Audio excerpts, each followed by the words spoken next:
Causation is such an important part of this path, understanding the principle of causation.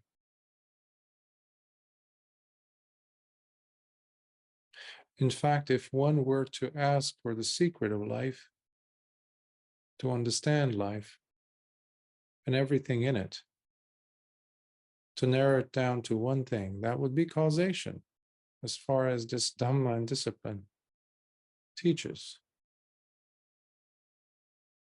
What we understand and talk about as Buddhism or the Dhamma, teachings of Lord Buddha.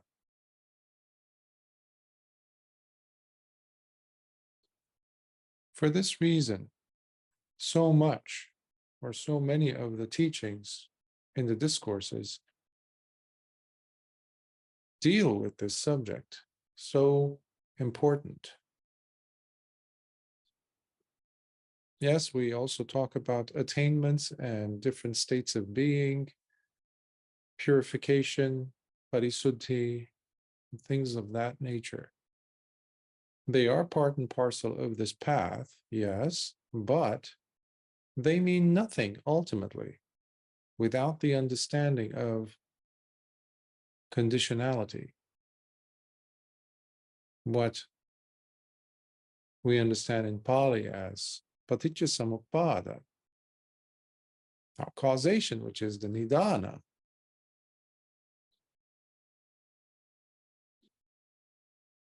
Is at the crux of it. Because of this, that. Because of that, the others that are to follow. Over time, unfortunately, human beings being the way we are, we have a tendency of complicating things. We have the drive to make things unnecessarily complex. And create these compartments of different teachings that, instead of them being there to support the learner, the students, those who are interested in understanding, they tend to be more detrimental to the progress itself, which they purport to be helping the individual to develop and become more knowledgeable, yes, but also to attain those states of liberation, release. So causation is the foundation to understand the principles of something as commonplace as far as a term is concerned, kamma, for example, or karma. We simplify it by saying, oh, because of this, there's that, because of action, there's reaction. Okay, there's part that is part of it. But ultimately, we need to understand the importance of our day-to-day living experience and what we are choosing to be our method of lifestyle. It comes down to lifestyle choices, the moment-to-moment, our participation in the choosing process of starting with our thoughts, with the speech, the words, and with the actions. Now, for the general public, you would say, for everyone, in fact, we can start with sila, which is virtue. These are not two different things, causation and sila, virtue and paticca samuppada. They're not different. But Lord Buddha tried to explain the most complex, if you want to call it that, parts of the teaching, as we said, paticca or the nidana principle, or the causation, through something that people could relate to in a lot more immediate manner, such as choosing between what is kusala from what is akusala, what is skillful from what is unskillful. Majority of us will choose the unskillful, the unwholesome, simply because it is a lot easier to destroy things. It is a lot easier to make wrong choices, to get shortcuts, to seek shortcuts, than it is to do the right thing, to choose the right thing, to choose the right states of mind for ourselves. So this is the other aspect, another facet of living with wisdom. Wisdom is not separate and your choice is separate from it. No, your choices, that is, your choices in how you live your day-to-day life, how you are,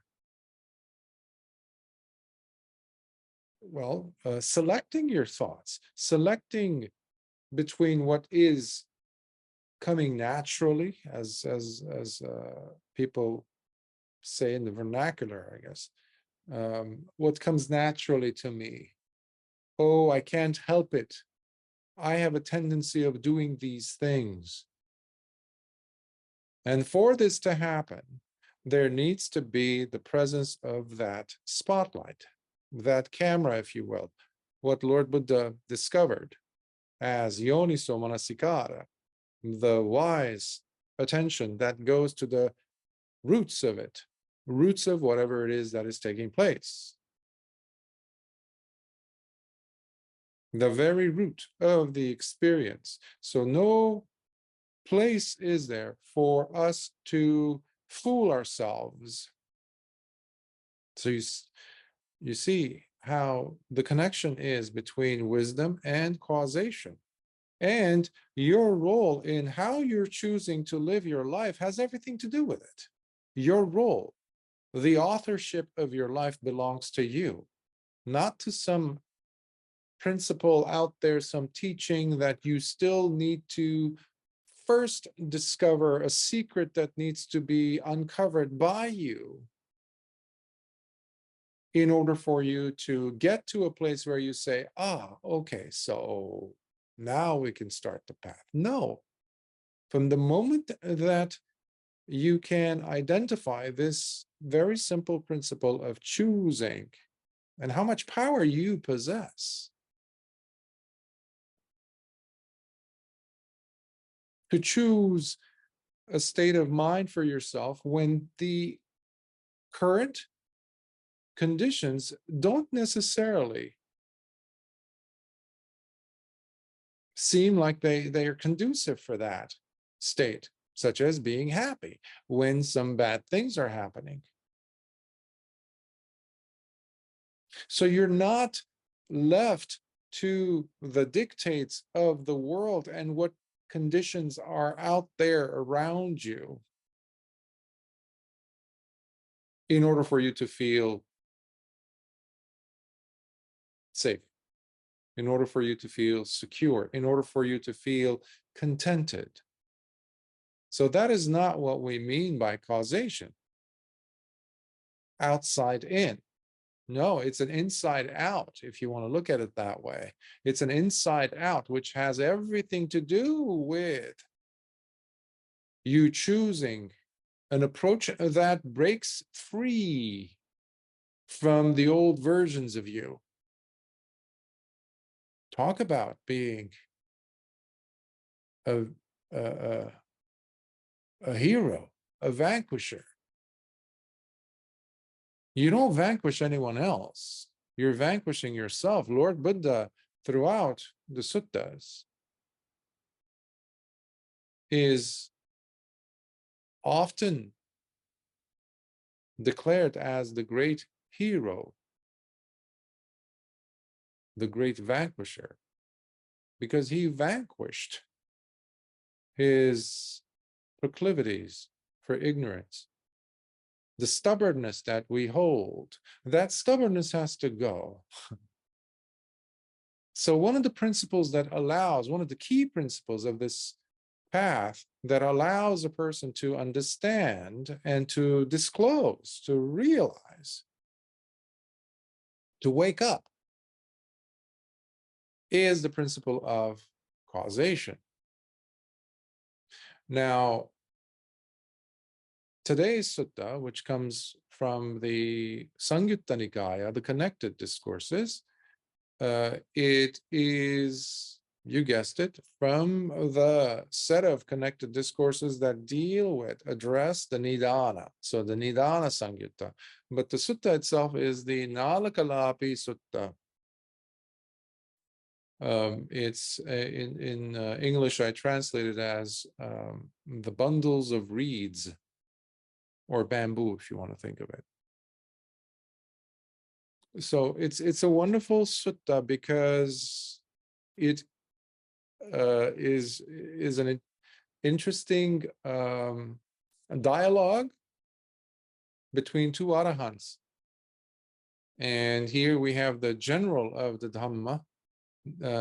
When we say the general or the grand marshal of the Dhamma, we refer to the Venerable Sāriputta, the right hand, if you will, of Lord Buddha's. He was second to Lord Buddha in wisdom. That's how wise he was, Venerable Sāriputta. So we will see how beautifully Venerable Sāriputta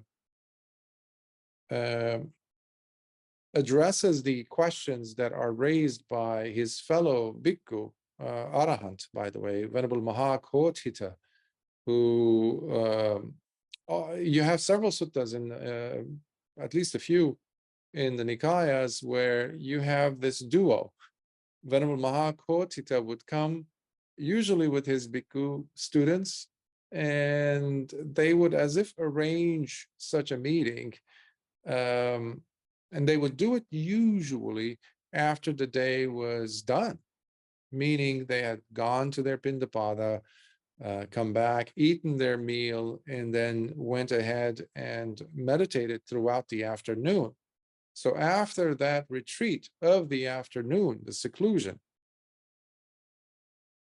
they would come out and they would go to each other's, let's say, huts, or the area or the hall where the bhikkhus might have gathered. So you can almost tell that, you know,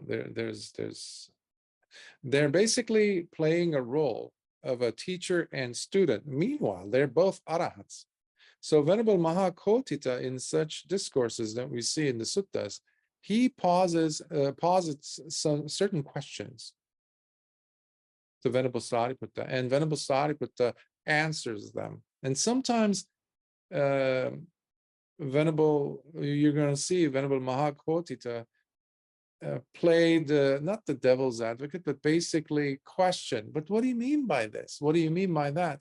He is simply saying those, or using those tactics to verbalize what the bhikkhus, his students, or Venerable Sāriputta's students, might be thinking,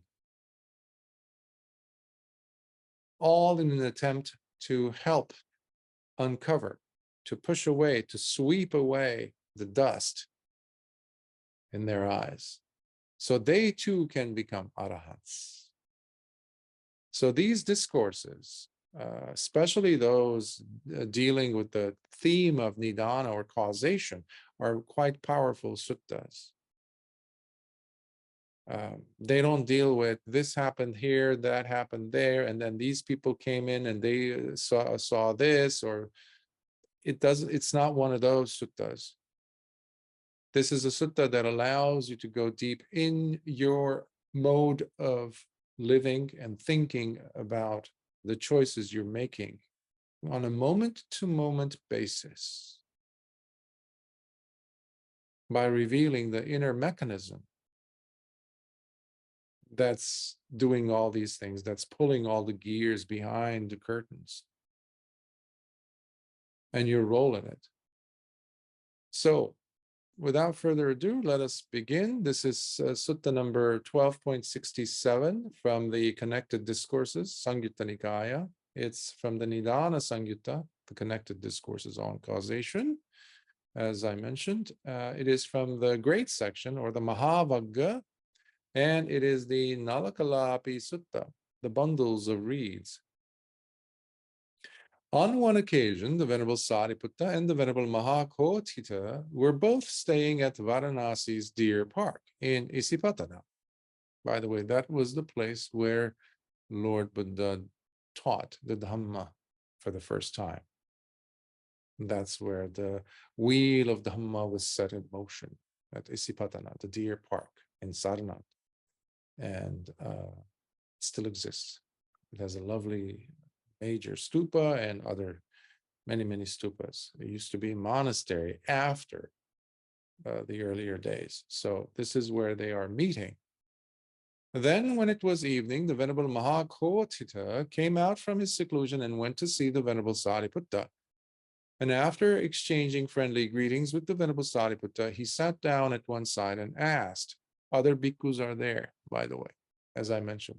Their students are there, not just the two of them. So he's asking, Friend Sāriputta, is the process of getting old and dying something that is produced by oneself, or is it produced by another? Or is it produced by both oneself and another? Or is it simply produced randomly or by chance, without an author, neither produced by oneself nor by another? So if you were to look at the Paticcasamuppada, the dependent origination principles, let's say if we take the 12 links, all of a sudden you see where he is starting from. Jara Marana. So he's starting from the tail end of the conditioned arising, or the Paticcasamuppada. Usually, most people will expect there to be like A, B, C. So starting from the start, the beginning, like, ignorance and sankharas, etc., etc. But it's interesting how Venerable Mahakotthita starts from an unusual part of the principle of causation to bring it up, actually. So let's see. So is it from oneself? Is it produced by oneself and another, or is it by chance, etc.? Let's see what Venerable Sāriputta says. No, friend Kotthita, the process of getting old and dying is not something that is produced by oneself, nor produced by another, nor produced by both oneself and another, nor simply produced randomly or by chance, without an author, nor being neither produced by oneself nor by another, but rather rebirth serves as the very condition for the process of both getting old and dying to manifest.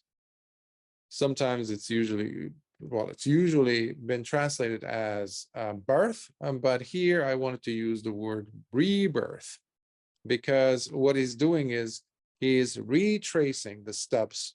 So if you have death, old age and death, so what was the precondition for that? Venerable Sāriputta says, well, it doesn't have anything to do with a particular person being responsible for it, nor is it by chance, nor is it a combination of all these, but it's because of birth that you have old age, sickness, and death. So this requires us to change our focus, our perspective. We are slaves to our perceptions, which often are completely flawed. Often because majority of us are not awake, have not realized the Dhamma yet. So what do? We use, as we've always done, wrong view, miccha ditthi. And one of the ways that wrong view manifests in the way we live our lives is through our living of that life through wrong perceptions. So here, however, we are being asked by Venerable Sāriputta, given his answer, to pull back and look at the bigger perspective. Instead of being so fixated on how things are supposed to be, like compartmentalized ways of thinking that are absolutely unnecessarily, well, they're unhelpful. They're definitely misguiding, misleading.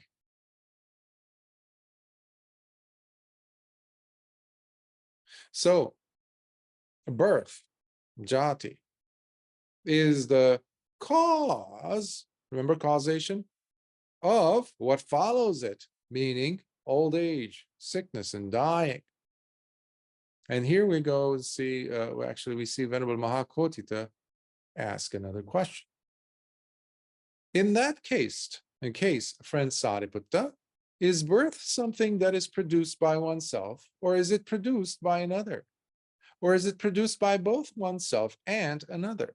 Or is it simply produced randomly or by chance, without an author, being neither produced by oneself nor by another? So the same set of questions.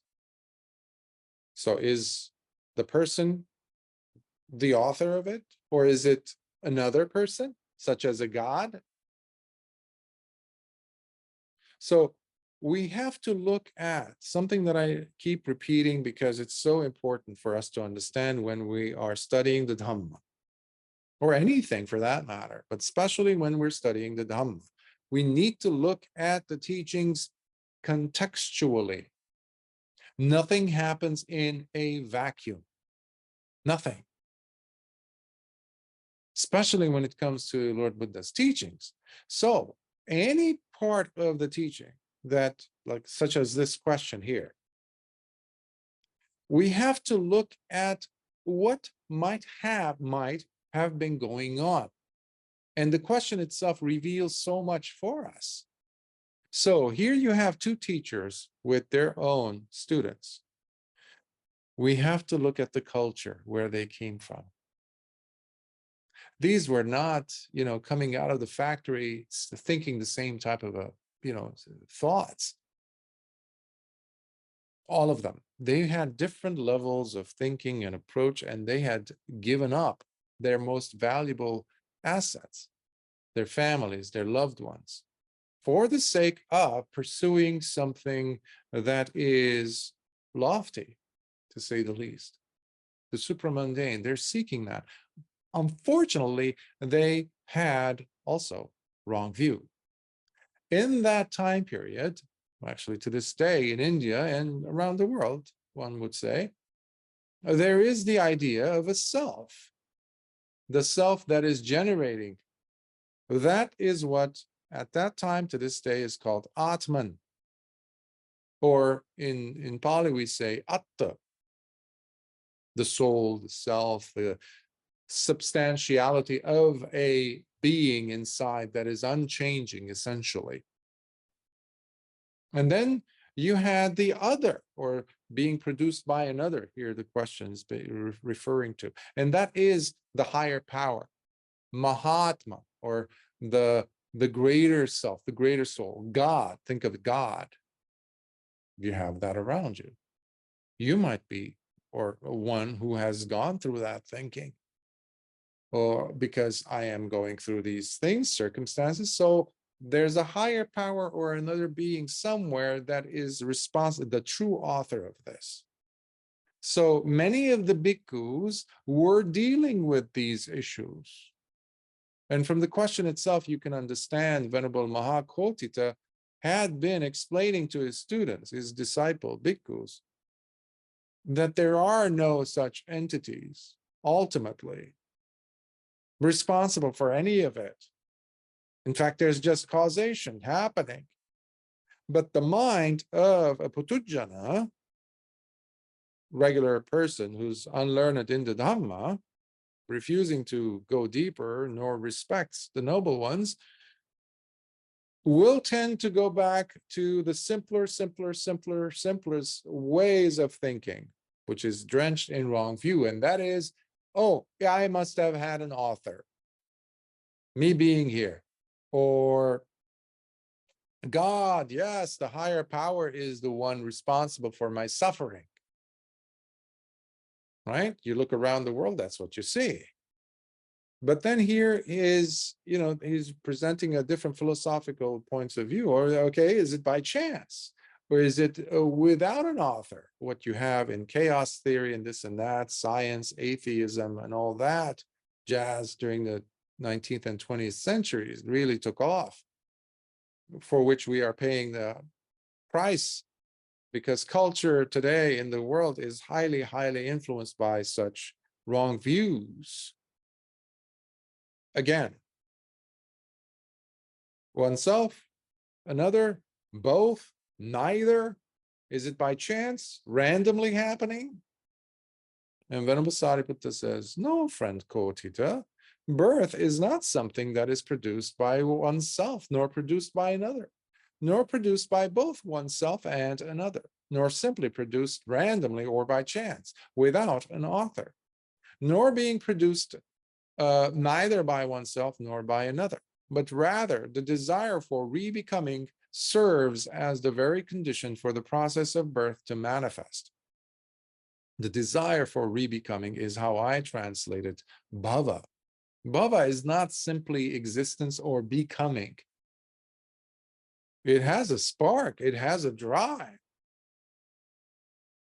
Otherwise, the person will not end up being dragged like a hook around the neck to another life. You need to have spent some time, some thought had been active, some drive has been taking shape.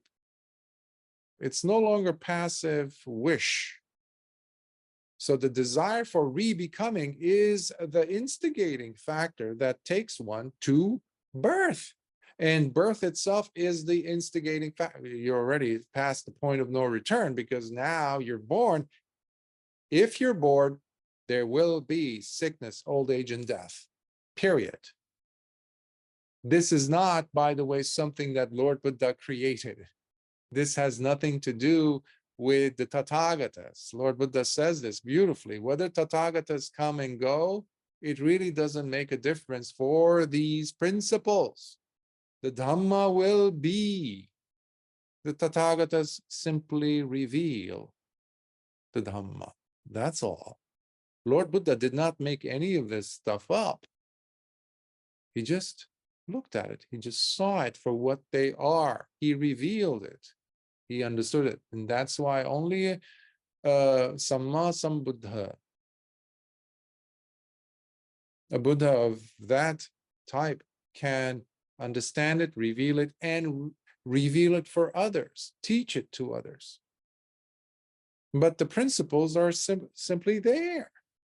And that's what we are seeing here. Venerable Sāriputta explained to his friend. Well, actually to the Bhikkhus, not his friend, because his friend knows this. How about the desire for re-becoming, friend Sāriputta? Is it something that is produced by oneself, or is it produced by another? Or is it produced by both oneself and another? Or is it simply produced randomly or by chance, without an author, being neither produced by oneself nor by another? Please don't let the multiplicity of the words, if you will, take away the juiciness of what is being said and how relevant it is for you in your life. Paticca Samuppada is not for a select number of people or for some certain type of people, those who probe or understand the Dhamma, or those who want to, let's say, attain arahantship. It's for every one of us. If you're alive, guess what? You're in it. You're in it. If you're in it, that means you're facing suffering. Okay, now we need to get out of it. And that's where the Dhamma comes in. So whether you are intellectually inclined or not, it really doesn't matter. Because sometimes people have approached and said, oh, Bhante, I really love Buddhism. I really love to practice meditation, but I don't care about Nibbana. In fact, I don't, it's such a silly statement. Everyone is suffering. Everyone.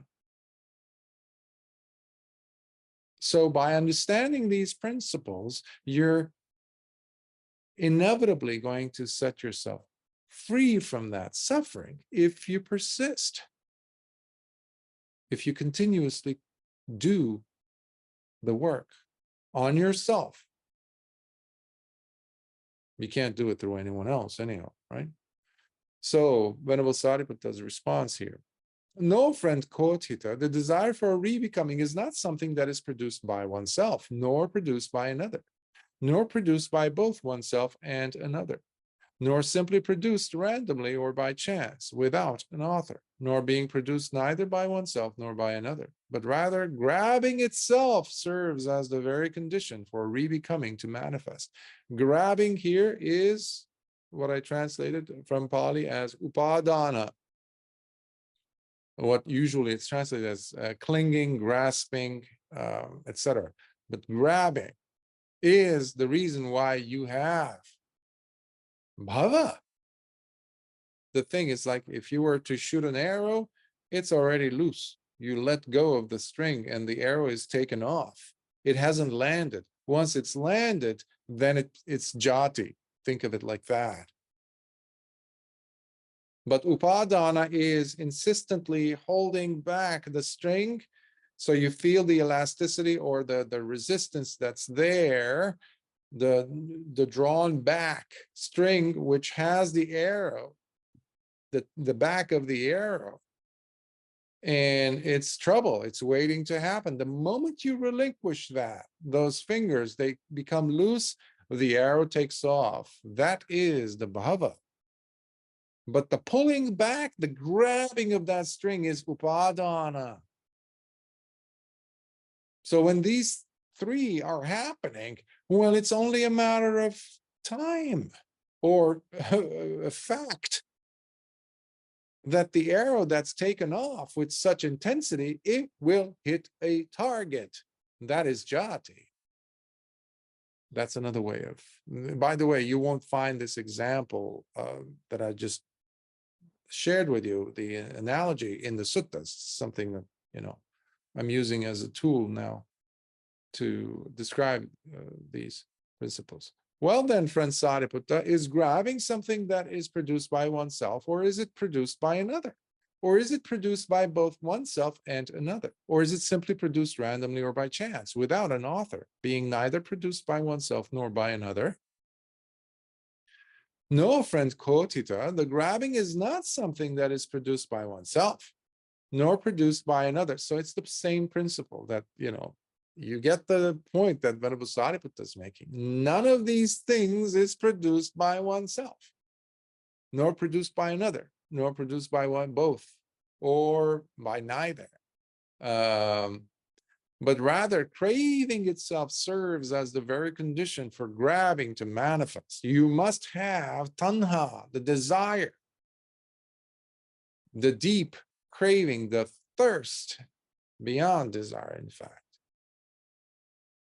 Always longing, yearning. The Dhamma itself, by the way, can become that for you if you allow it. Not the Dhamma, but your tendency. Allow it. Then it becomes grabbing. In that case, friend Sāriputta, is craving something that is produced by oneself, or is it produced by another? Or is it produced by both oneself and another? Or is it simply produced randomly or by chance without an author, being neither produced by oneself nor by another? No, friend Kotita, craving is not something that is produced by oneself, nor produced by another, etc., etc. So I'm skipping those repetitions, but please print this or go over it on your own because you have the PDF on the website. But anyhow, I'm just going to go to those sections of each response that are newly being introduced, but rather feeling itself serves as the very condition for craving to manifest. So you see, the dependent origination schema or the pattern is being revealed to us one at a time, but not from the beginning. So this is sometimes referred to as starting with the cessation, the ending of the series of causations, instead of how they start, how they manifest. So now we just saw that before, or the cause of there being tanha or craving, you must have feeling. If you don't have feeling, how would you know? Feeling is necessary to tell you, oh, I like this. So by the way, this is not just a neutral feeling, huh? This is just feeling. Because by the time that you get to feeling, already you're too invested. You're in it. It's too late in a sense. It's too late because now you're in the loop of things. It's only a matter of time that, the moment that feeling happens, there is, because of your sankharas, the person's sankharas, there's a liking towards pleasurable feelings. There's a disliking towards painful feelings. And there's a delusion or complete indifference towards neutral feelings. But they are feelings to which we will have a position to hold. And that is where the tanha comes in. Oh, I don't like it. Oh, I don't care for that one. Oh, I love that. We're hooked. We're neck deep in it, as the saying goes. Friend Sāriputta, is feeling then something that is produced by oneself, or is it produced by another? So the same formula. No, friend Kotita, feeling is not something that is produced by oneself, nor produced by another. Excuse me. Nor produced by oneself, both oneself and another. Nor simply produced randomly or by chance, without an author. Nor being produced neither by oneself nor by another, but rather contact itself serves as the very condition for feeling to manifest. Contact, passa, is why there arises feeling. Contact. Now you know what Venerable Mahakotita is going to ask, right? How about contact, friend Sāriputta? Is it then something that is produced by oneself, or is it produced by another? Or is it produced by both oneself and by another? Or is it simply produced randomly or by chance, without an author, being neither produced by oneself nor by another? No, friend Kotita. Contact is not something that is produced by oneself, nor produced by another, nor produced by both oneself and another, nor simply produced randomly or by chance, without an author, nor being produced neither by oneself nor by another, but rather the 6 sense spheres, salayatana, themselves serve as the very condition for contact to manifest. If you have the 6 senses, or any of those senses, eyes, ears, nose, tongue, body, mind, then, and you're living in the world that is constantly spewing and giving off information in the form of visible forms, yes, audible sounds, smells, tastes or flavors, touches, tactile objects, etc. And you have a mind that perceives concepts, ideas, then you're going to have contact. Okay? But so long as the mind has not become liberated, and that is, Yoniso Manasikara is so sharp that it catches it before it gets to contact. This is key. To be able to see it before it gets there. And that's where we are being led to by these two Arahants, disciples of Lord Buddha's. Again, these questions don't happen randomly, they have a purpose.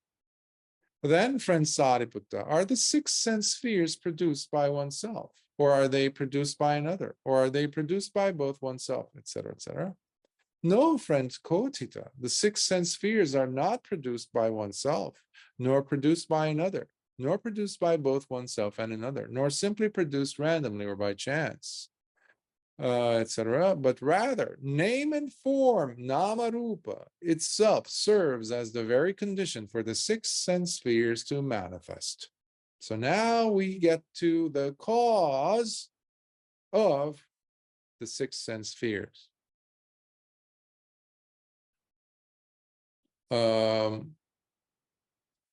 Well, before I get into it, let me continue because they complete each other, and then I'll try to unravel. In that case, friend Sāriputta, is name and form, namarupa, produced by oneself, or is it produced by another, etc., etc.? No, friend Kotita, name and form, namarupa, is not something that is produced by oneself, nor produced by another, nor produced by both oneself and another, nor simply produced randomly or by chance, without an author, nor being produced neither by oneself nor by another, but rather consciousness itself serves as the very condition for name and form to manifest. So now we see the reason why the 6 sense spaces are there is because of namarupa. Okay, well, what is the cause for namarupa to exist? Namarupa's cause is consciousness, Venerable Sāriputta is saying. And how, friend Sāriputta, is consciousness produced? Is it by oneself, or is it produced by another? Or is it produced by both oneself and another, etc.? No, friend Kotita. Consciousness is not something that is produced by oneself, nor produced by another, nor produced by both oneself and another, nor simply produced randomly or by chance without an author, nor being produced neither by oneself nor by another, but rather name and form, namarupa itself, serves as the very condition for consciousness to manifest. And here we stop.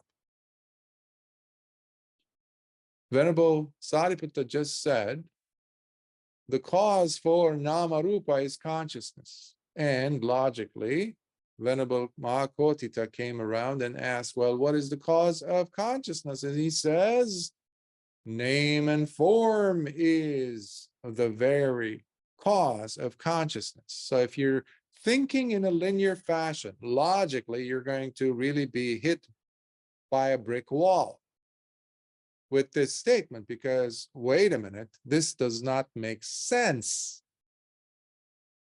That's what's going to happen for an average mind, for an average person, just who functions by, rational thinking and logic. But this is where we need to look at things in a non-linear fashion. And often I tell students, Dhamma is, you can't function when you're thinking linearly. I mean, you can't even function in life if you think in linear fashion. It's not going to work. Relationships, things like that, thinking itself, emotions, it's multi-layered, contextually oriented. But here, namarupa, consciousness, and then consciousness, namarupa. How does that work? We were going in this direction, now we're stuck. How can something be the result of something, but at the same time be the cause of that very thing? You see? And now we're going to get to understand the why the name of the sutta is what it is, has been chosen to be the bundles of reeds. So here's where, in a sense, in a playful manner, one would say, Venerable Mahakotita is going to call him out, Venerable Sāriputta. One moment, please.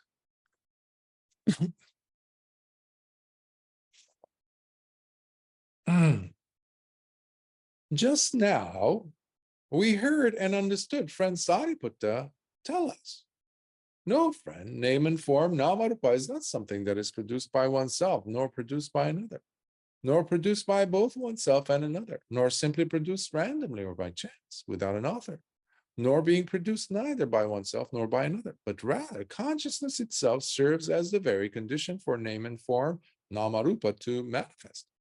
But right after, we also heard and understood friend Sāriputta telling us, no, friend Kotita, consciousness is not something that is produced by oneself, but rather name and form, namarupa itself, serves as the very condition for consciousness to manifest. How then, friend Sāriputta, should the meaning of these two statements be understood? So he's playing, in a sense, ignorant. Remember, he's an Arahant, but they are surrounded by students who are not. They're always doing the chicken and the egg thing in their mind. So which came first? Which came first? Which came first? So they would have debates. So you can understand the frustration of Venerable Mahakotita. It's just like, okay, drag them over to Venerable Sāriputta and created a scene of question and answer so that they can get to the bottom of it as to which came first. Excuse me. So here is where Venerable Sāriputta is going to present this wonderful analogy or simile. In that case, friend, I can offer you a simile, seeing that intelligent beings understand the meaning of what is being explained through analogies and similes. Imagine there were two bundles of reeds, each tightly wrapped, where both bundles are standing upright, but while leaning on each other for support. In just the same way, friend Kotita, when there is name and form, namarupa, then consciousness manifests due to the presence of its necessary condition. Similarly, when there is consciousness, then name and form manifests due to the presence of its necessary condition. Every time you have a thought, you become aware of a thought.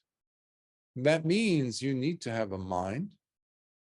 You need to have a mental object, an idea. And the meeting of these two creates, in a sense, the liaison, the presence of mind consciousness. If you have attention, you have a working eye, you have a visible object with enough elements around, such as lights, etc., then the eye that is functioning and the attention is there, you're going to pick up that visible data. Then you have visual or eye consciousness. Okay? So you see here, this is one way of looking at how these things rely on one another.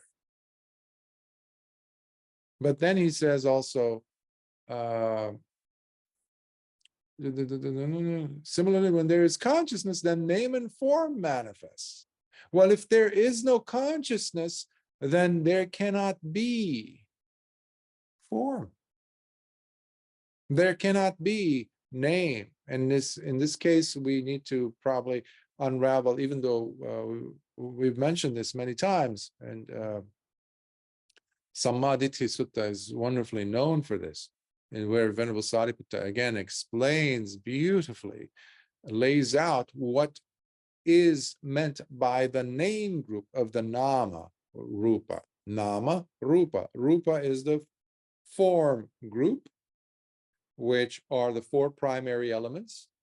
In case you're a newcomer or being introduced to this for the first time, the four primary elements are solidity or earth element, fluidity or water element, heat or fire, and air.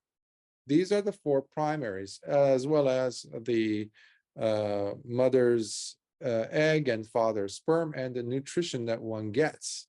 Okay, those are the form. You can think of it as the form aspect. But primarily we understand the four elements to be the form, okay? Portion of nama rupa, rupa portion. As far as the nama part comes, the nama family, nama group, then we have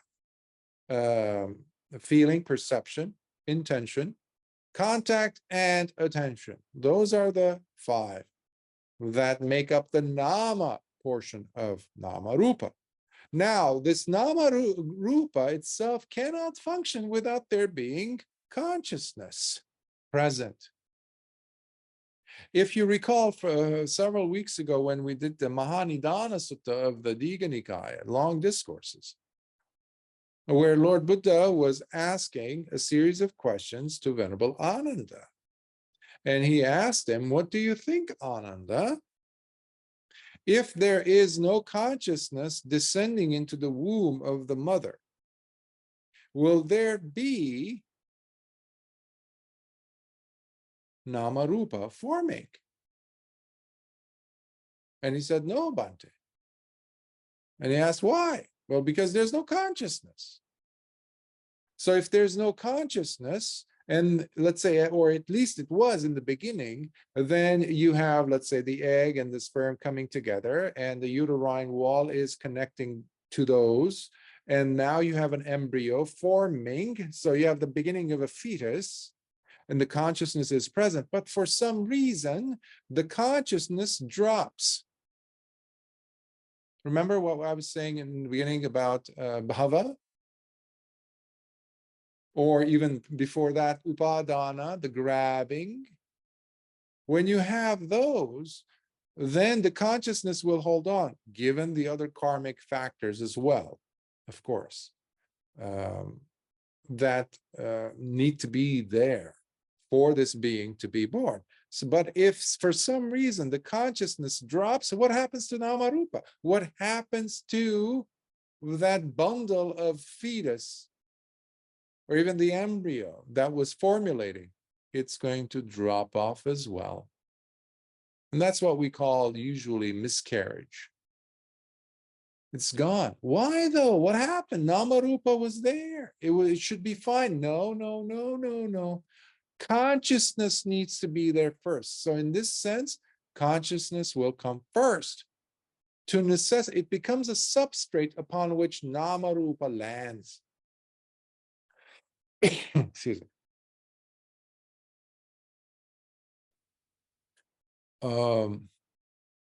Also, because of name and form, Namarupa being present, then you have the very condition for the six sense spheres as a result. So when you have Namarupa,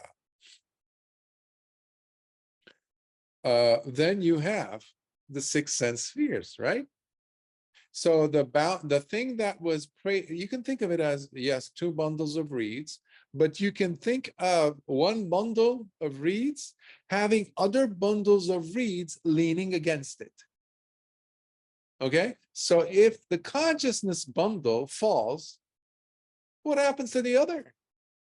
That falls too, because it was leaning against it, right?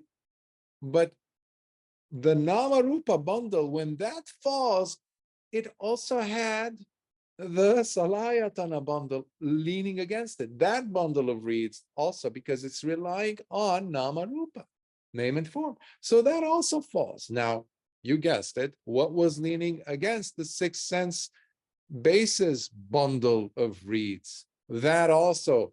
So you see, it's like a domino effect. Boom, boom, boom, boom, boom, boom, boom.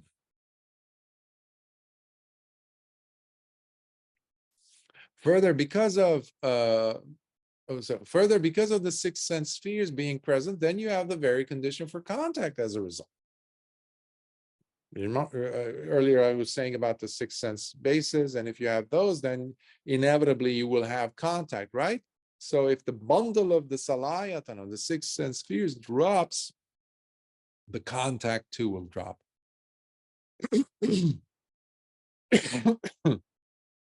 Excuse me. Further, because of contact being present, then you have the very condition for feeling as its result. Further, because of feeling being present, then you have the very condition for craving as its result. So, Venerable Sāriputta, because, when we say he was the second to Lord Buddha in wisdom, he was a tremendous teacher. And as a teacher, he needs to explain the thing from different angles, top to bottom, side to side, front to back, back to front, to make sure that the student understands. Not just the bhikkhus who were there around them, these two arahants, but also us throughout the centuries, and the countless people who have come across this sutta as well, and they sat and they tried to understand what is meant by Venerable Sāriputta. So he is also doing this, putting the effort again and again without exhaustion, almost. Like, he's exhausted, of course, but it doesn't have a limit. That's a teacher. And he's giving in different angles, because Venerable Mahakotita already laid out the dependent origination in the beginning, but he is now going in reverse order. Okay? And to unravel that, each piece again, and in connection to the analogy or metaphor that he presented of the bundles of reeds, by giving the examples. That's not my example, that's Venerable Sāriputta's example.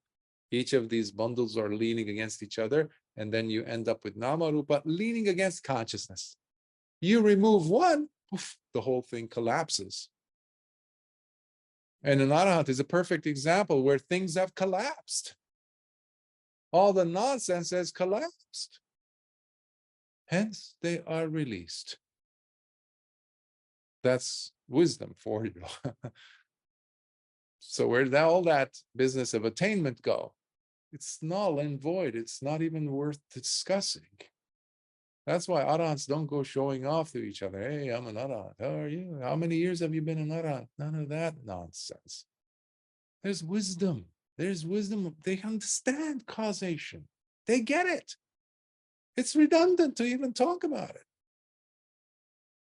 But they only speak about it out of pure generosity and kindness and metta for the rest of us and those bhikkhus who are there who are not yet arahants, they're students. Further, because of grabbing being present, then you have the very condition for the desire for re-becoming, to re-become as its result, bhava. Further, because of the desire for re-becoming being present, then you have the very condition for birth as its result. So you see, he's going now the other direction. And because of birth being present, then you have the very condition for getting old and dying, which bring along with them grieving, wailing, distress, torment, depression, and anguish. This, therefore, is how the entire mass of suffering starts. This is why the Dhamma exists. To end this whole mass of suffering. Not to collect more concepts, not to collect more acquisitions and things, experiences, concepts, ideas, interpretations, commentary upon commentaries. Who cares? Lord Buddha would say. The whole point of it was and is and will always be for the Dhamma to simply end this whole mass of suffering. So when you're studying the Dhamma, ask yourself, do I have a better relationship with my concepts about the Dhamma or the Dhamma itself? And what is the Dhamma for me? Really, why am I practicing the Dhamma? It needs to be first and foremost. There shouldn't be another reason to end your suffering. That's it. And how you're choosing your thoughts. Remember what I was saying in the beginning. You're choosing your thoughts, your actions. That's the way to healthily look at living with virtue, your sila. How are you choosing those thoughts and why? It needs to have you ending the cycle of suffering for yourself. That is how every arahant became an arahant. Because they reached that point, because they dropped out of love with their thoughts and concepts about the Dhamma and realize what it is that they need to be doing, they should be doing, they must be doing, and that is to end their own suffering. Period. That's the reason why we practice. That's why Lord Buddha taught. He wasn't in love with his ideas or thoughts or the fact that he was the teacher to countless beings, devas and humans. No. That's missing the whole point. Who cares? Suffering, he realized when it fell from him, how beautiful it felt. And he wanted to share that. And that's what every single time we encounter the paticca or the nidana, the causation principle, that is what is being demonstrated for us to understand that this path is all about ending this cycle of suffering for ourselves. And by doing so, you also begin to help end the suffering of others. Help, show, and become a model for others to also emulate. And they too, Lord Buddha, we emulate, right? So we too can attain that which he attained. That is why we take refuge in the triple gem, the first of which is Lord Buddha. But it's not the person of the Buddha. The example of him relinquishing and letting go, becoming liberated from his suffering, the cycle of it. And that is what every single time the Paticca in the suttas are trying to say, not teach us a series of, mnemonically organized, memorization-based principles that are lifeless, that people memorize essenceless. For them, it means nothing other than memorization. But there's a constantly present wisdom there for those who go out seeking for it.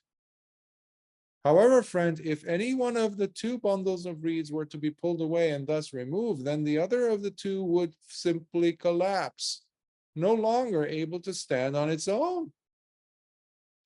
And in just the same way, friend, when name and form namarupa comes to an end, then consciousness also comes to an end, ceasing for good, due to the absence of its necessary condition. Because consciousness itself, just like, let's say, the consciousness, I gave the example from the Mahanidana, right?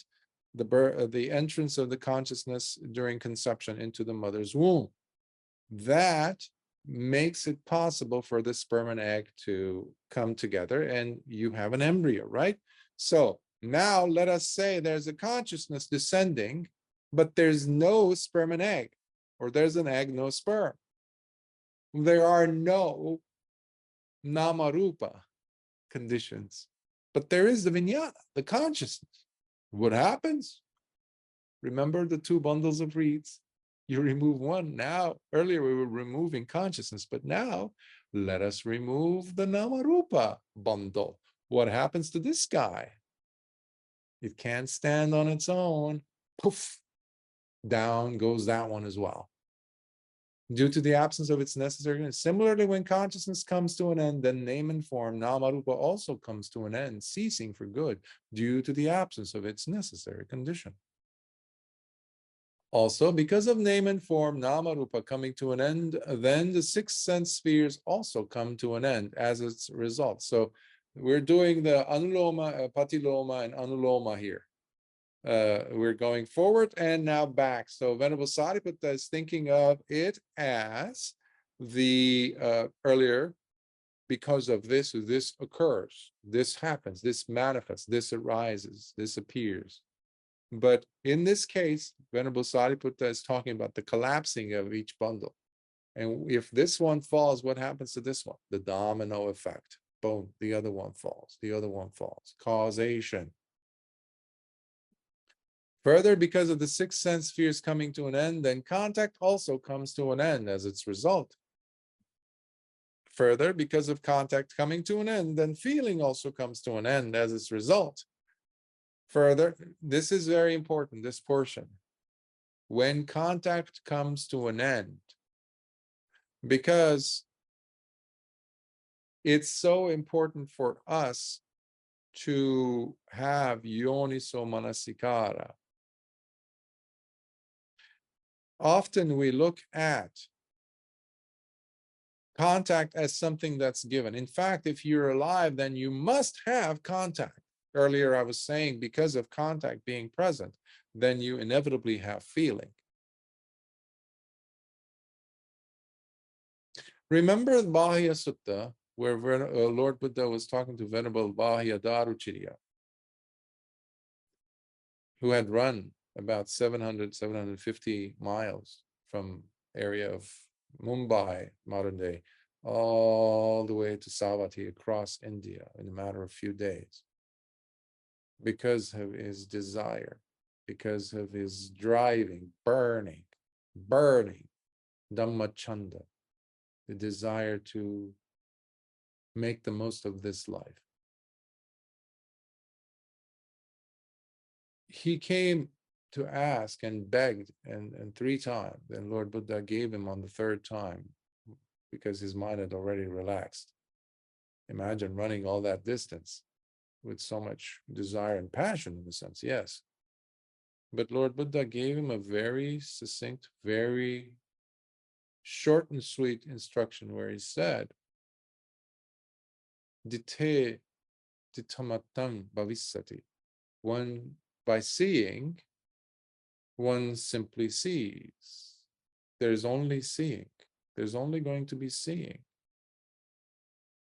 Sute sutamatang bhavissati. When hearing, there is just hearing. When sensing, such as nose, tongue, the body sensing, there will only be sensing. Mute mutamatang bhavissati. And then, in the case of thinking or cognizing or knowing something, such as an idea that pops into your head, you don't have to follow it. You don't have to build things around it or protect yourself from it by presenting a counter argument to it, a opposing idea to fight it, to defend yourself against it. No. The mature practitioner will notice it right at that moment. And because of yoniso manasikara, earlier I was saying it's like a spotlight, a laser, but it also is a powerful one. Think of it like a magnifying glass that is honing in, focusing the powerful rays of the sun. It becomes so sharp and powerful to a point that it can destroy things. So right then and there, the contact gets obliterated. And it drops. The mind, vinyate vinyata mattang bhavissati. You just saw the idea, you didn't get involved in the story. It just drops, ends right there, unless you want to probe it and think it about it. Let's say you're engaging in conversation, you're looking at something, and you need to have a response more than just a seeing. You need to say hello or something like that.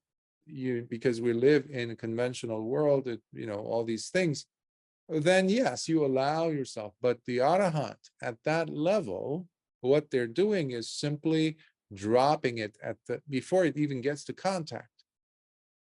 It just drops there.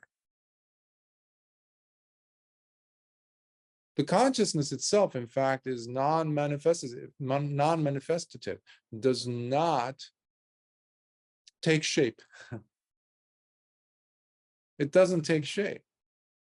And that's why the contact even doesn't even happen. That's what I understand, anyhow, when we say the ending of contact. The person isn't dead at all. In fact, in the one of the suttas, in the Sutta Nipata, I forgot which one, but in one of the, I think it was in the Parayana, where there was a person who came, his name was a lay person who came in, and he was a student of Lord Buddha's former teacher. I believe it was Naḷakalāpī student, but he was a layman. And he came, he was a very wealthy person, and he came in and he was kind of giving accolades about Naḷakalāpī.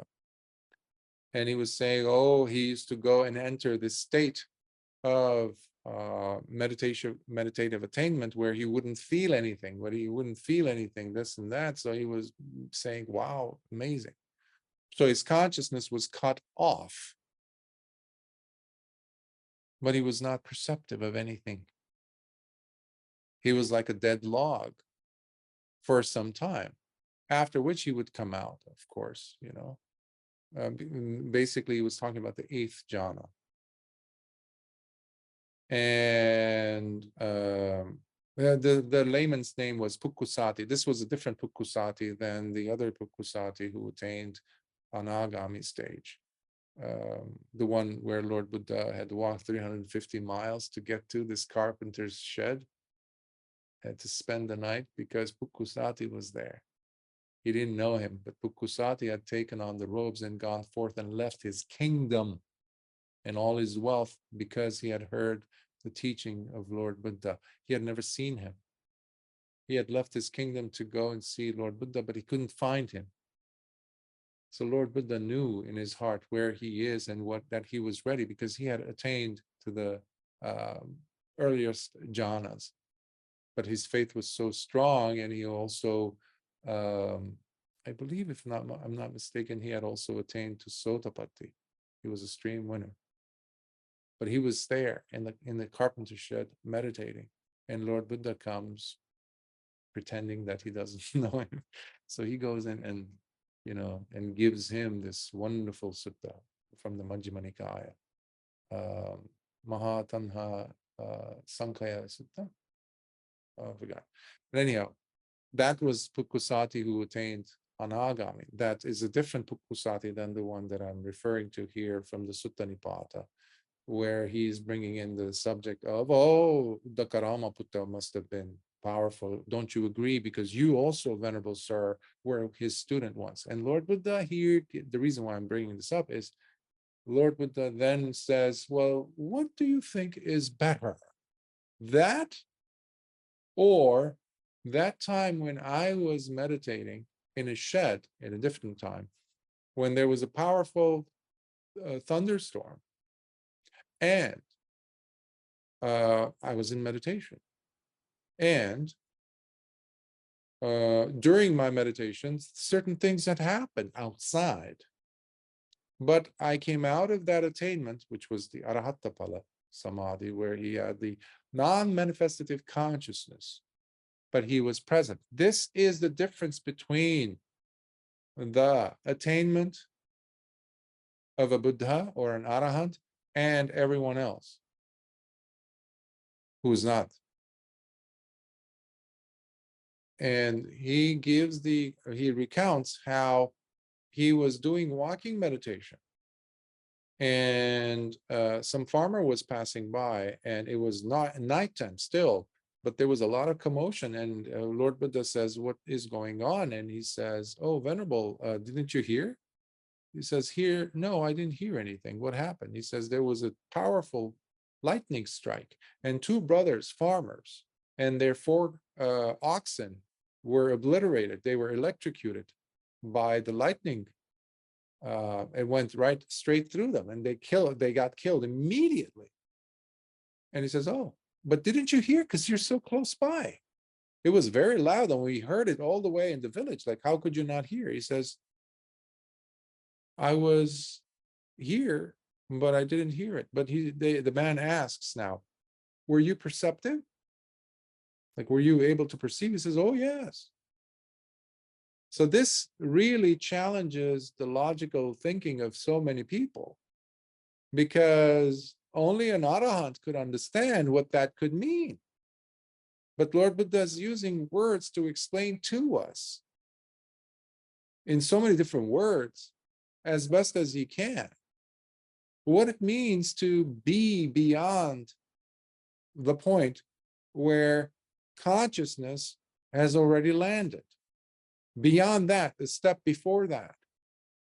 Because we don't know, it's like a two-dimensional being who wants to enter a world where there's three dimensions. You can't. If you live on a surface of X and Y on a sheet of paper, and that's the dimension of, or the two dimensions of your world, and then somebody comes in with an Z-axis, meaning depth, and says, look up, you don't have a concept of looking up. It doesn't exist for you. Because you live in X and Y. The sheet, that's what we mean by two-dimensional or 2D animation versus 3D animation, which has a depth to it. So these states are not just concepts, these are not just formulaic structures that are lifeless. The Arahant, when they go into Arahata Phala Samadhi, they are truly released, not at the moment of their death or after that. This is how they're entering into Nibbana. But it doesn't mean that they're dead. They're lifeless. They're in some type of a disconnected. Yes, the noise, this, that does not interfere, but they are very much perceptive. It's working still. There's still heat in the body. And yeah, I might be sidetracking right now. So let's go back to the sutta. Further, because of contact coming to an end, then feeling also comes to an end as its result. Further, because of feeling coming to an end, then craving also comes to an end as its result. Further, because of craving coming to an end, then grabbing also comes to an end as its result. Further, because of grabbing coming to an end, then the desire for re-becoming also comes to an end as its result. And because of the desire for re-becoming coming to an end, then birth also comes to an end as its result.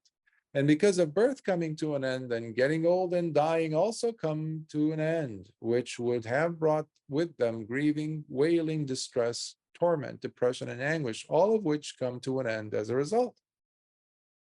And this, therefore, is how the entire mass of suffering finally comes to an end. And this is where Venerable Mahakotita responds.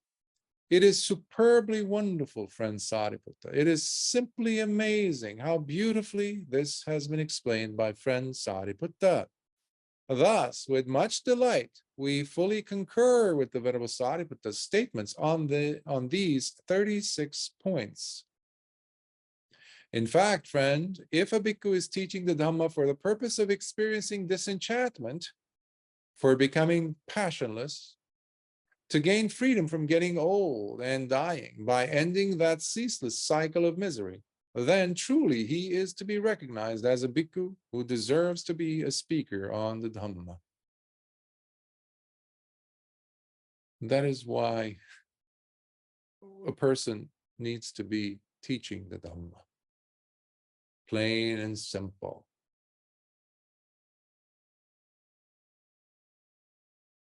There needs to be nibbida, the disenchantment. There needs to be the getting to the point of the fading away of all those passions, not the introduction of passions, not the encouragement of amassing more assets, more knowledge, more concepts, more ideas, more attachments. Upadhi, we're giving them up. So the Dhamma is taught, explained, instructed, passed on, encouraged, and inspired in people's hearts and minds so that they too can experience nibbida, that disenchantment, without which it's impossible. It's impossible to taste the Dhamma. Not the presence of passions. People still are wanting to latch onto something that is juicy, colorful, full of life and type. No. We're not negating life, mind you. But that intensity of passions and lust and greed is dropping exponentially. And if, friend, a bhikkhu is practicing for the purpose of experiencing disenchantment, for becoming passionless, to gain freedom from getting old and dying, for ending that ceaseless cycle of misery, then truly he is to be recognized as a bhikkhu who is practicing according to the Dhamma. So remember here, it's broken down into 36. So he's taken those, the steps of the Paticcasamuppada that we went over today, and he's addressing it first. So here the direction has changed. Venerable Mahakotita now is advocating, is promoting, is putting the spotlight on Venerable Sāriputta, but also encouraging those qualities that are found in some of the bhikkhus present, because he's now teaching those present as to what it means to be a bhikkhu who is a speaker on the Dhamma, why you're supposed to speak on the Dhamma and teach the Dhamma, what it means to practice the Dhamma. And then we're going to see, and if, friend, a bhikkhu is released from the tendency to grab through experiencing disenchantment, by becoming passionless and by realizing freedom from getting old and dying, having ended that ceaseless cycle of misery, then truly he is to be recognized as a bhikkhu who has attained nibbana in this very life. And this is his way of distinguishing the person in a viscerally, experientially alive way as to what it means to experience nibbana in this very birth, the teva dhamme. So he's talking about these three factors. They don't necessarily have to be separate, about separate individuals. No, they could be the same. Same, person's three different qualities. So that was the old age and death portion of the causation, nidana. So now he's going to say, friend, if a bhikkhu is teaching the Dhamma for the purpose of experiencing disenchantment, for becoming passionless, and to gain freedom from birth by ending that ceaseless cycle of misery, then truly he is to be recognized as a bhikkhu who deserves to be a speaker on the Dhamma. We do not have to look at the Paticcasamuppada links, whether they come in the 12 link formula, the 10 or the 9 or the 3, 6, whatever, as one break over the other and then another break, and then it's like the ladders on the rungs on a ladder. No, like you have to step on this one first in order for you to get to that one. And only after you've reached that level, then you become, liberated or released from suffering. No, we don't see any evidence of that in the suttas.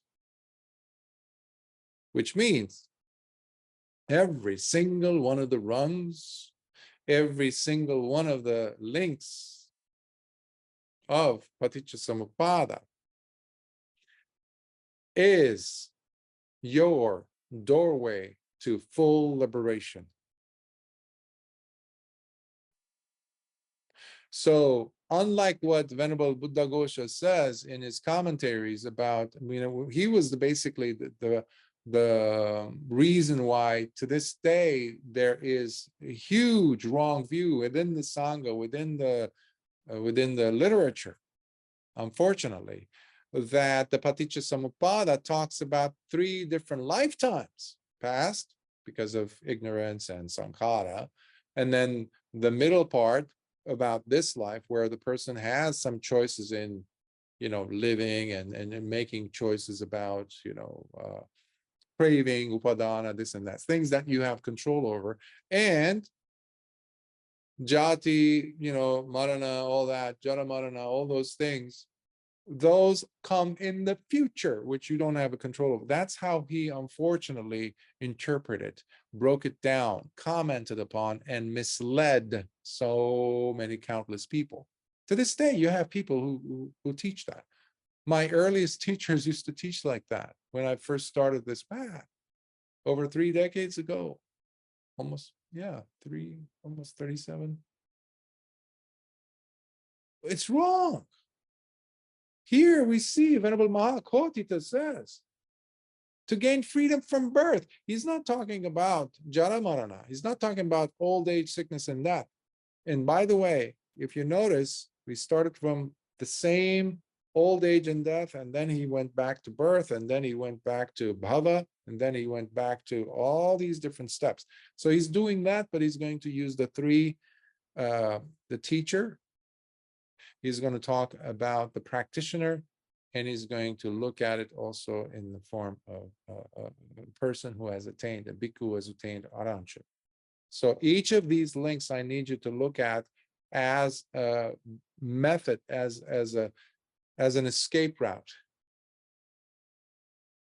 So you don't have to look at the Paticca as A, B, C, and D, and only at the end of that you can gain understanding. No, the Four Noble Truths are in fact found in each of these.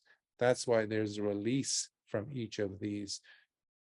It's a chance that you have an opportunity from exiting dukkha from each. By ending that ceaseless cycle of misery, then truly he is to be recognized as a bhikkhu who deserves to be a speaker on the Dhamma.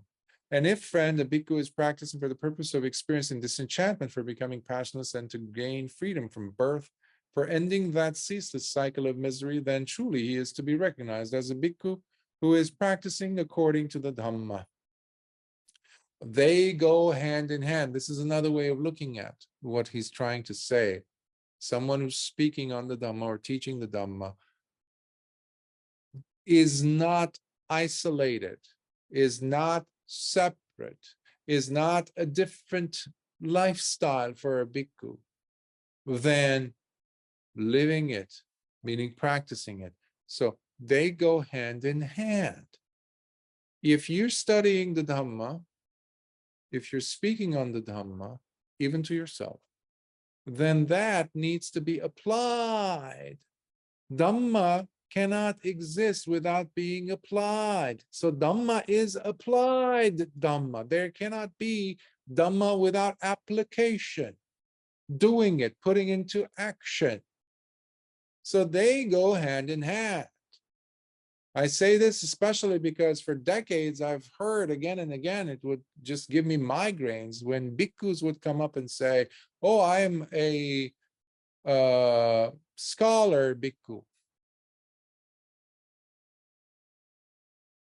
I study the suttas. What? You can't do that. If you're a bhikkhu, that means you went forth to not just study, but to practice. And these two, when you put them together, they bring the result that is guaranteed, which is Nibbana Supreme, if you're doing them right. It's like a bird coming and saying, hey, I only use my left wing to fly. Yeah, you're going to be kissing the ground every time you hop up. A peacock, a chicken can fly higher than you with both wings. It's ridiculous. It's dumb. It's stupid. But the Venerable Mahakotita already knew this 2,600 years ago. That's why he's reminding the bhikkhus, stop being so lost in your desire to become a great speaker on the Dhamma, because you had that culture then. But there's nothing underneath it. They don't know how to live the Dhamma, to practice the Dhamma, to practice sila, to gain wisdom from their practice. And then, obviously, truly by realizing through, and the becoming who has attained Nibbana, that is the third, which I just referred to. Friend, if a bhikkhu is teaching the Dhamma for the purpose of experiencing disenchantment, for becoming passionless, and to gain freedom from the desire for rebecome. So again, the same formula is playing here. So for each of these links, he is saying those three things need to be utilized, used by the bhikkhu. And because they were talking to bhikkhus, he is referring to the bhikkhu always. Okay? But please do not think that this has nothing to do with your life, because you're studying by listening to these talks. What is that? You're all lay people. Well, most of you are. That means you are looking at it in order for you to gain more intellectual, conceptual understanding of the Dhamma, yes, but you don't keep it as such only. There needs to be application. Otherwise, it's like a safety boat that you have on a ship and it's drowning, but you're not releasing it so you can save your life. So you're drowning with the boat that's sinking without using it. So who cares if you had that boat? Oh, look how beautiful it is. I polished it every day. Yeah, you didn't unhook it, released it. You didn't do that in order for you to escape. And you escape what? You're escaping suffering. So it doesn't matter whether a person is a lay person or a monastic. The Dhamma is for everyone, because everyone is suffering. Everyone. Unless they attain freedom from. And that's what you're attaining, not some sublime state that, you're attaining freedom, release from suffering. That's what we mean by attainment. Not to set you apart from everyone else and this and that to get some titles. It's actually quite ludicrous. And so that was the desire for rebecoming, or bhava. Now we get to upadana. I'm not repeating it because my throat has begun to hurt. For the purpose of experiencing disenchantment. So all of these need to be bringing the person to that point of disenchantment, dispassion, or those passions need to start fading away. That's another definition of viraga. First is nibbida, the other one is viraga. Taking the person to experience nibbana, and the same thing for craving, understanding of craving, and then feeling, and then contact, and then the six sense spheres. Each of these are, or is, a bundle of reeds leaning on the other that came before it. And we're going to see Namarupa now, and then from Namarupa all the way to consciousness. But here is where Venerable Mahakotita adds the other link. Friend, if a bhikkhu is teaching the Dhamma for the purpose of experiencing disenchantment, for becoming passionless, and to gain freedom from habitual drives, sankhara, by ending that ceaseless cycle of misery, then truly he is to be recognized as a bhikkhu who deserves to be a speaker on the Dhamma. Same thing with being the practitioner or practicing according to the Dhamma. And if, friend, bhikkhu is released from the tendency to grab through experiencing disenchantment by becoming passionless, because that is what needs to be there. Those tendencies have to have dropped.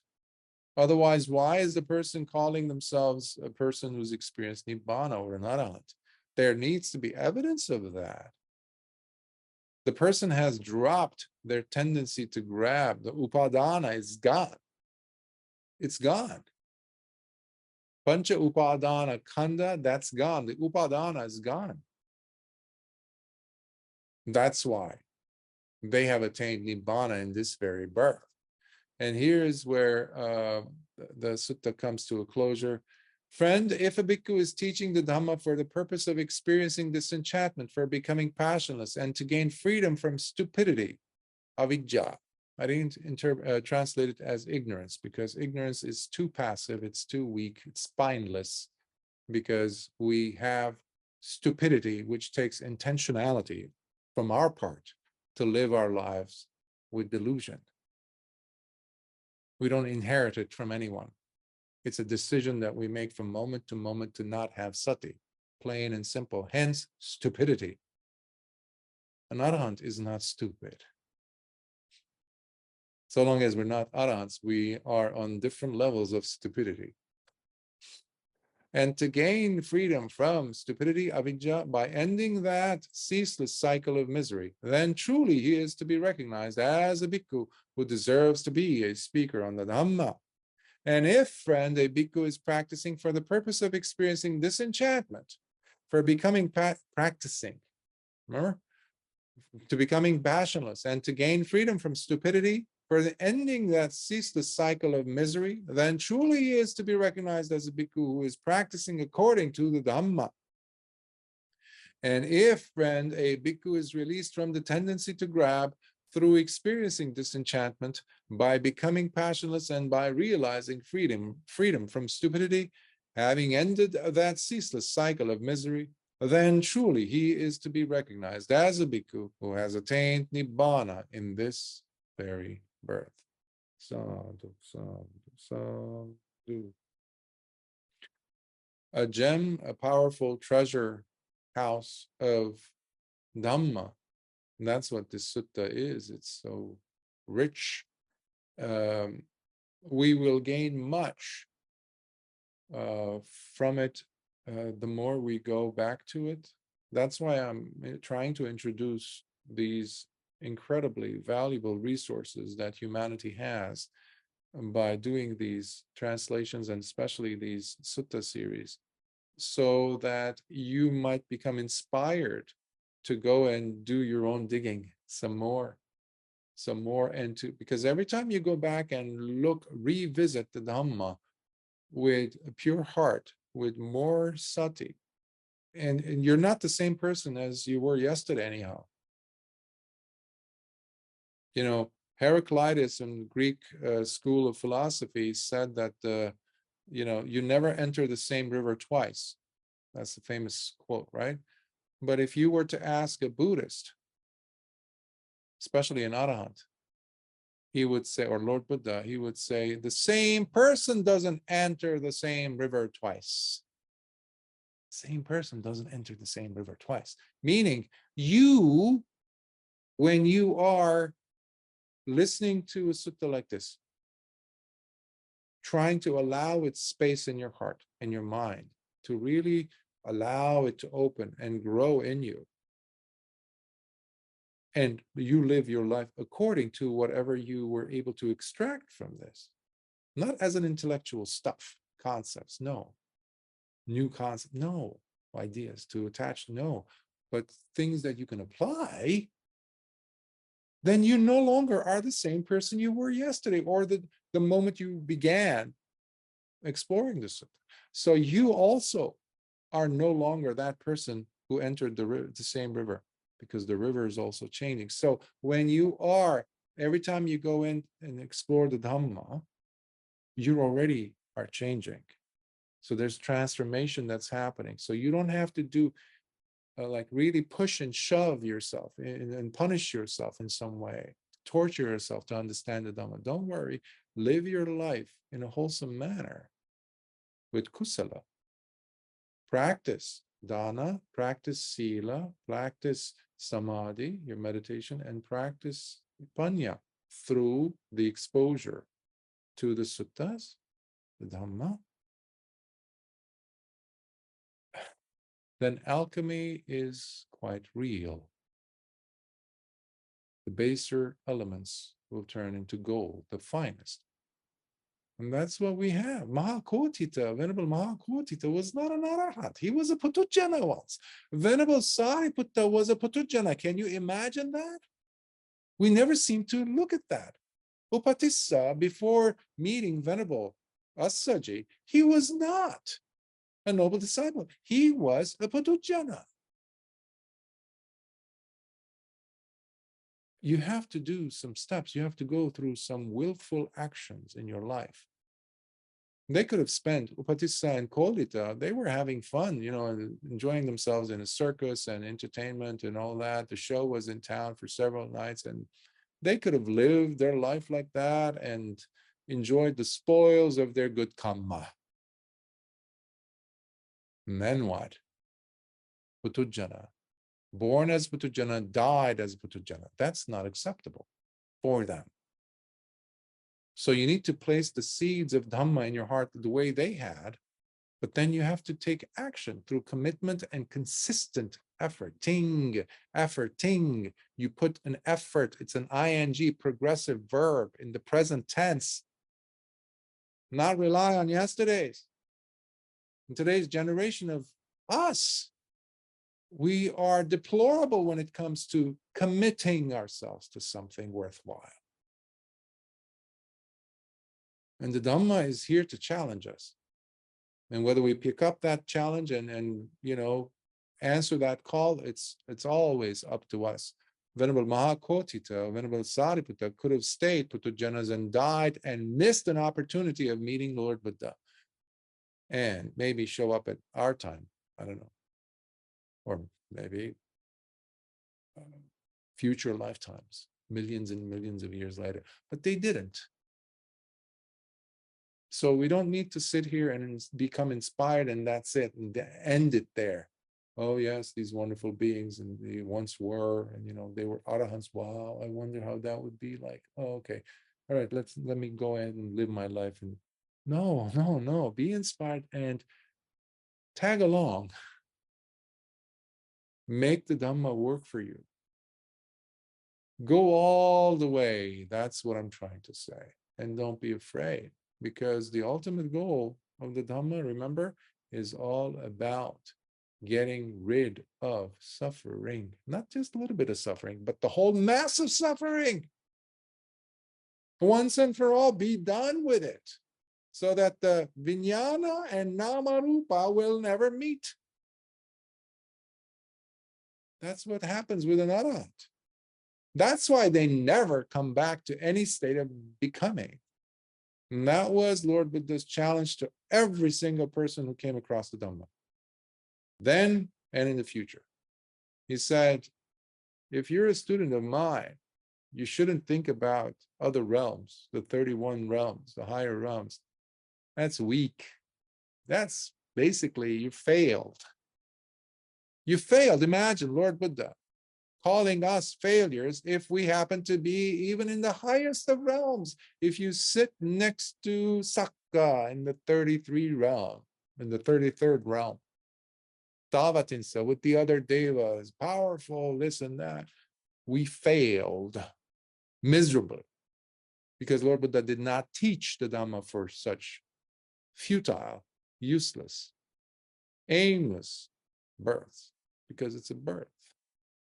So let's end it and let's cut out the stupidity from our lives with the nectar that is the Dhamma, tested by your own genuine happiness that nothing could fake. So I'll stop here and see if there are any thoughts, comments, questions.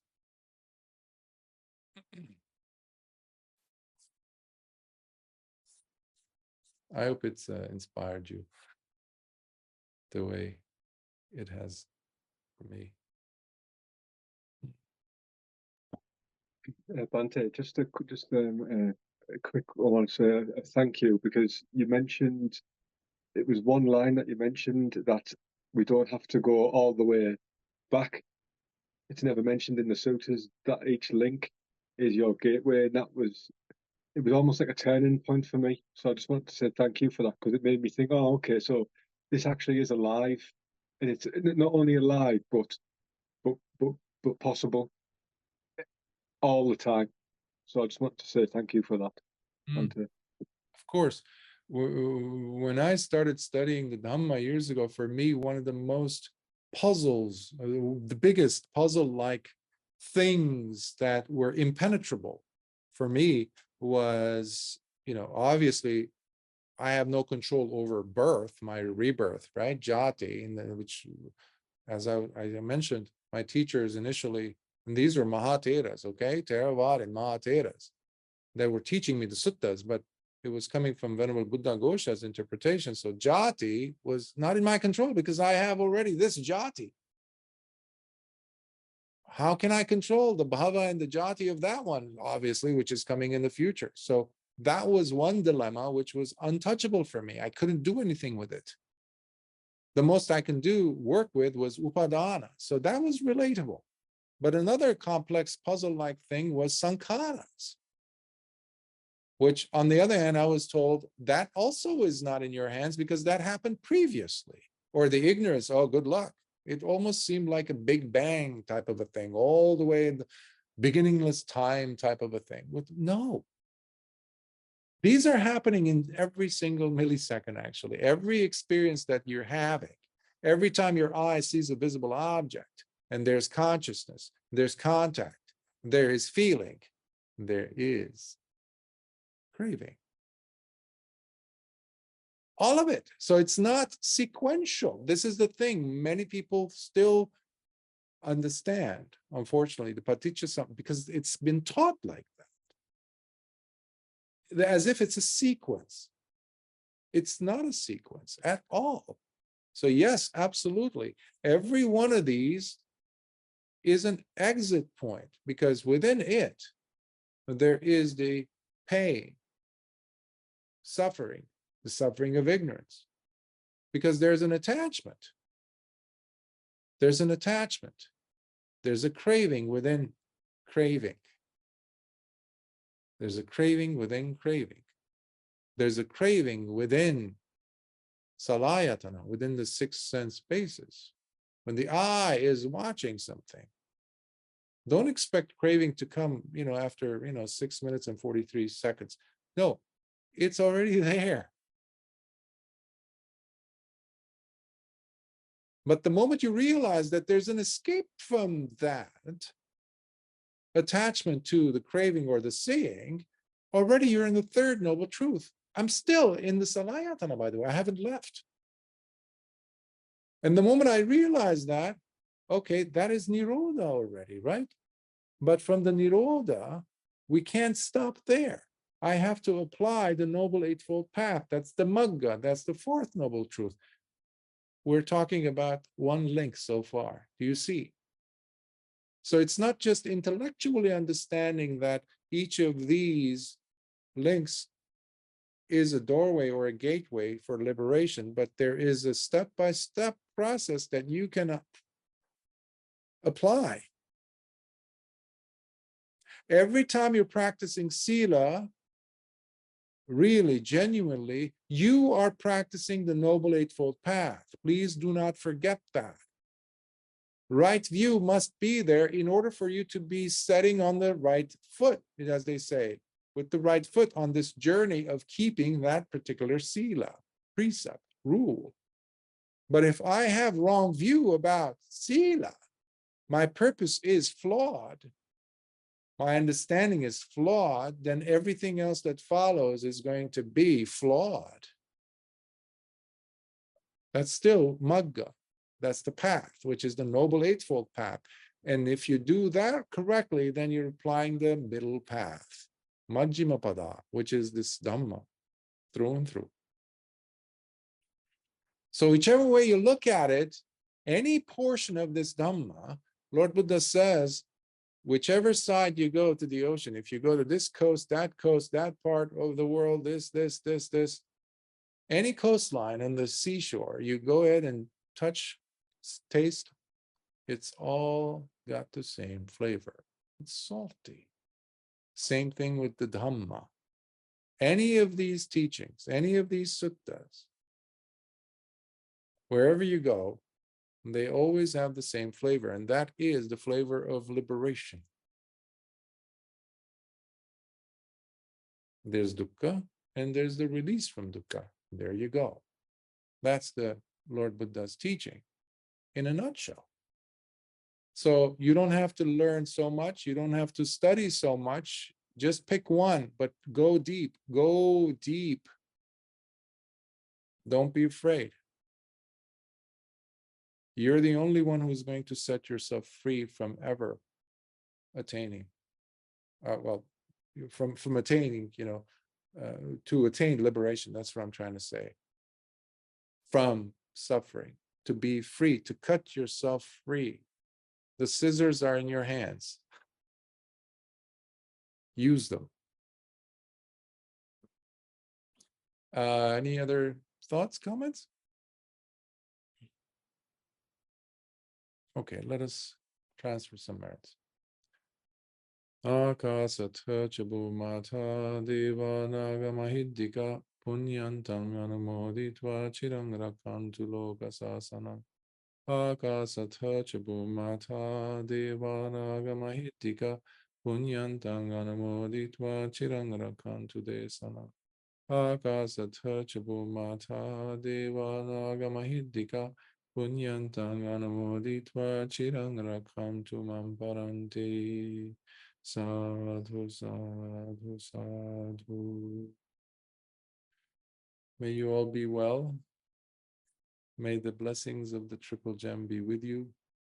May you continue to smile from the depths of your heart. And may you always relinquish all the attachments, all the stuff, concepts, ideas, and check the feeling texture behind every single thought. See if there's a feeling attached somewhere, where it's kind of like taboo for you to question even. That's ignorance. That's stupidity. Our stupidity. Attachment, stupidity. Stupidity, attachment. First, noble truth. Dukkha. My dukkha, the person's dukkha. That's how we approach it. That's how we understand it.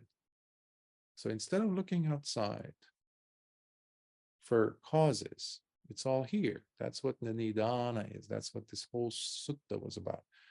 What am I leaning upon? Remember? Bundles of reeds. Let's drop one. You don't have to worry about the second one. That's the beauty of it. Lord Buddha saying, Venerable Sāriputta saying, you let one go, the whole thing collapses. So may you be well, and may your practice continue growing steadily but surely. Until next time. Sukhi Hotu.